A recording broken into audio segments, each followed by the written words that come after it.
Hello student, how are you? कैसे हैं आप सब? उम्मीद है तैयारी अच्छी कर रहे होंगे। आज के वीडियो में हम, जैसा कि आप जानते हैं, पिछले वीडियो में आपको मानवनेत्र तथा दृष्टिदोष ये लेसन पढ़ाया गया था। आज के वीडियो में इस लेसन से संबंधित हम न्यूमेरिकल सॉल्व करेंगे और ये इसका पार्ट 2 वीडियो है। यदि आपने पार्ट 2 या अदर लेसन के वीडियोज़ नहीं देखे हैं तो आप सर्च करके प्लेलिस्ट में आप देखेंगे तो वहाँ आपको मिल जाएंगे। वहाँ जाकर आप देख सकते हैं, सारे लेसन आपके पार्ट 2 के कराए गए हैं। तो उसी क्रम में आइए शुरू करते हैं। पहला न्यूमेरिकल है -2D क्षमता वाले लेंस का उपयोग करने वाले व्यक्ति का दूरबिंदु कितनी दूरी पर होगा। तो सबसे पहले बात कर लेते हैं निकट बिंदु और दूर बिंदु के बारे में। देखिए, निकट बिंदु वह बिंदु होता है जिसे मानव नेत्र अधिकतम समंजन क्षमता लगाकर देख सकता है, और दूर बिंदु वह बिंदु होता है जिसे बिना कोई समंजन क्षमता लगाए वो देख सकता है। सरल भाषा में बात करें तो मनुष्य का जो निकट बिंदु होता है वो 25 सेंटीमीटर पर होता है, जिसे कहते हैं स्पष्ट दृष्टि की न्यूनतम दूरी, और उसका दूर बिंदु अनंत पर होता है।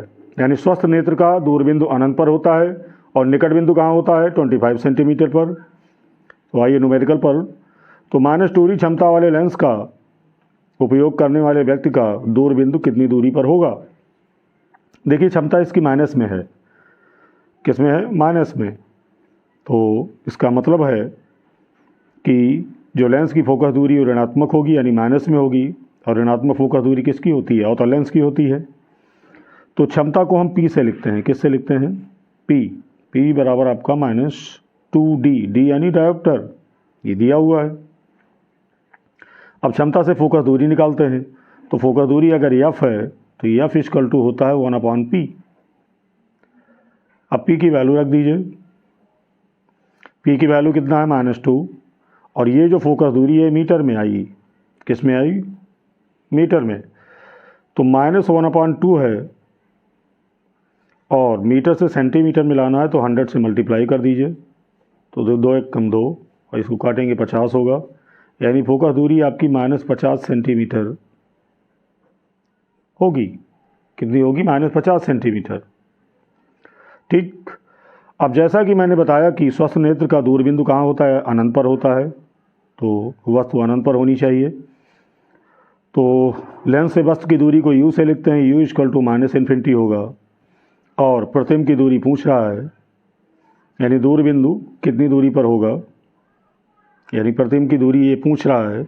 यानी ये पूछ रहा है कि प्रतिबिंब कितनी दूरी पर बनेगा। तो आप जानते हैं ये फार्मूला होता है 1/F = 1/V -1/U। और जैसा कि आप जानते हैं फोकस दूरी कितनी है? -50। तो 1/-50 हो जाएगा, = 1/V, और -U की वैल्यू कितनी है? -∞। तो ये हो गया -1/50, और 1/V आपका हो गया, और माइनस और माइनस मल्टीप्लाई होगा, प्लस हो जाएगा। 1/∞ की वैल्यू 0 होती है, यानी 1/V = -1/50 ये बचता है। तो V = कितना होगा? -50 सेंटीमीटर। कहने का मतलब है कि दूर बिंदु की लेंस से दूरी 50 सेंटीमीटर होगी। कितनी होगी? 50 सेंटीमीटर। तो उम्मीद है समझ में आया होगा। अगला क्वेश्चन है, निकट दृष्टि दोष वाला व्यक्ति 15 सेंटीमीटर दूर की वस्तु को स्पष्ट देख सकता है। 25 सेंटीमीटर दूर वस्तु को स्पष्ट देखने के लिए आवश्यक लेंस की फोकस दूरी ज्ञात कीजिए। तो इस क्वेश्चन में क्या कह रहा है? निकट दृष्टि दोष वाला व्यक्ति 15 सेंटीमीटर दूर की वस्तु को स्पष्ट देख सकता है, यानी उसका प्रतिबिंब कहाँ बनता है? 15 सेंटीमीटर पर। तो लेंस से प्रतिबिंब की दूरी ये हो जाएगी -15 सेंटीमीटर। देखिए, लेंस से वस्तु की दूरी और प्रतिबिंब की दूरी ये दोनों बाएं होंगी तो माइनस में होंगी, और 25 सेंटीमीटर दूर वस्तु को स्पष्ट देखना चाहता है, यानी लेंस से वस्तु की दूरी आपकी -25 सेंटीमीटर है। ठीक। और लेंस की फोकस दूरी पूछ रहा है। फोकस दूरी को F से लिखते हैं। तो फार्मूला होता है लेंस के लिए 1/F = 1/V -1/U।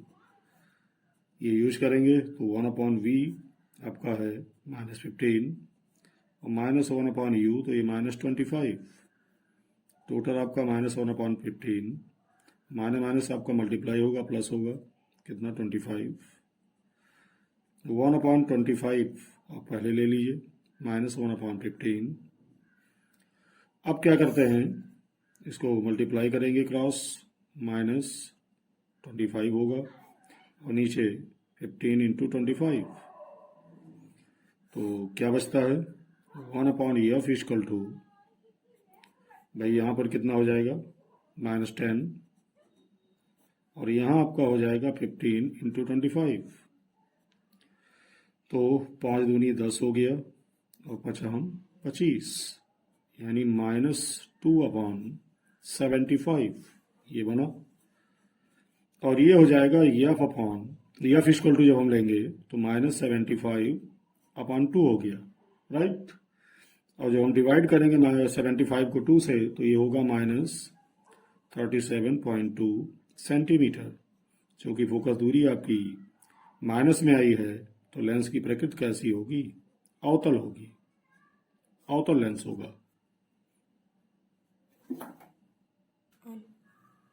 अगला क्वेश्चन है, एक दूर दृष्टि दोष से पीड़ित व्यक्ति कम से कम 40 सेंटीमीटर की दूरी तक देख सकता है। इस व्यक्ति के दृष्टिदोष निवारण हेतु चश्मे में प्रयुक्त लेंस की प्रकृति, फोकस दूरी एवं क्षमता ज्ञात कीजिए। देखिए, इस क्वेश्चन का मतलब यह है कि इस व्यक्ति की आंख का निकट बिंदु 40 सेंटीमीटर पर है। कहां पर है? 40 सेंटीमीटर।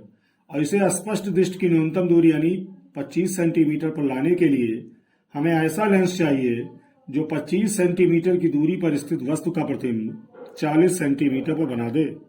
यानी इस प्रकार लेंस के लिए u की जो वैल्यू है वो होगी आपकी -25 सेंटीमीटर,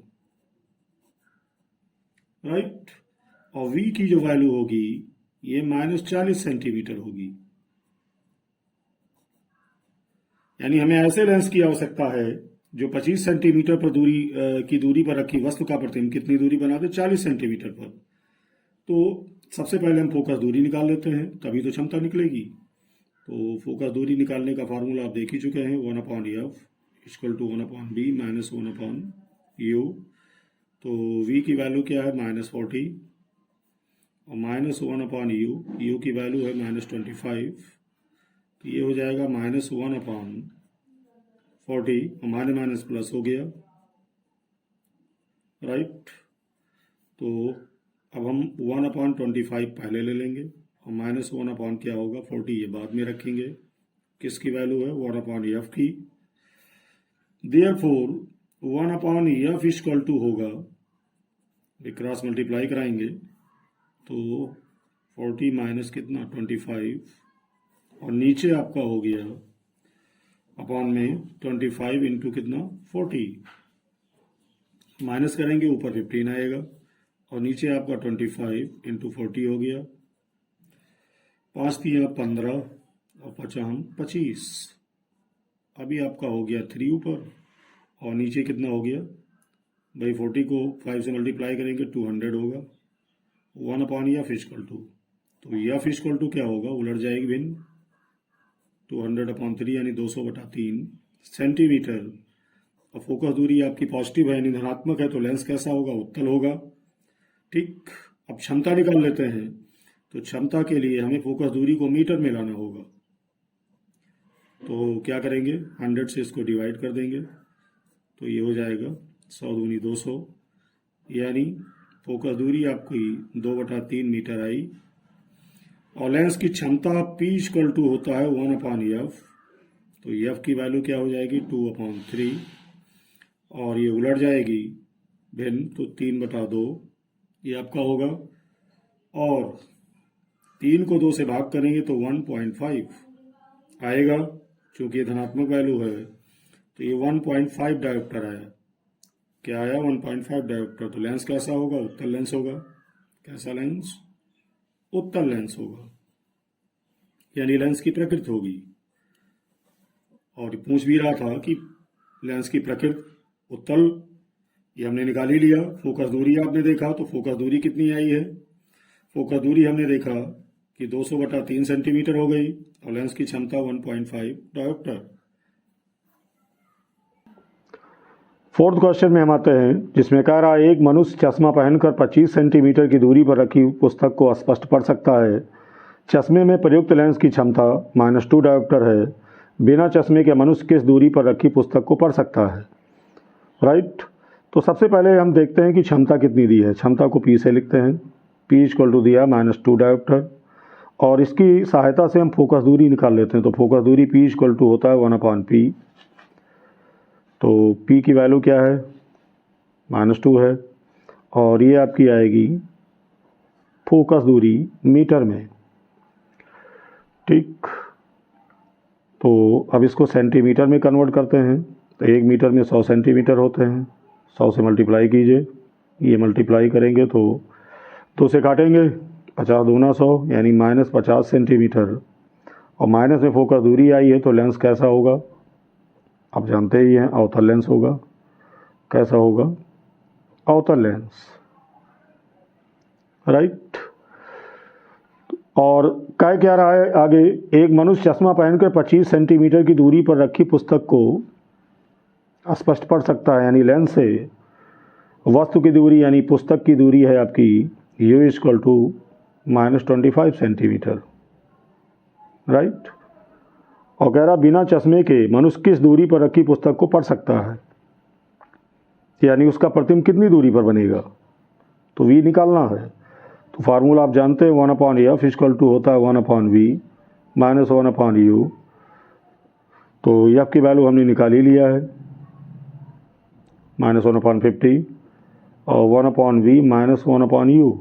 U की वैल्यू क्या है? ऊपर लिखा हुआ है -25। तो ये टोटल आपका हो गया -1/50 = 1/V और माइनस आपका प्लस हो गया 25। राइट। अब क्या करेंगे इसमें हम? -1/50 आपका है और 1/25 इधर ले आएंगे तो -1/25 हो गया = 1/V। अब माइनस अगर हम कॉमन करते हैं तो 1/50 + 1/25 होगा = 1/V हो गया। राइट। 1/V = फिर क्या होगा?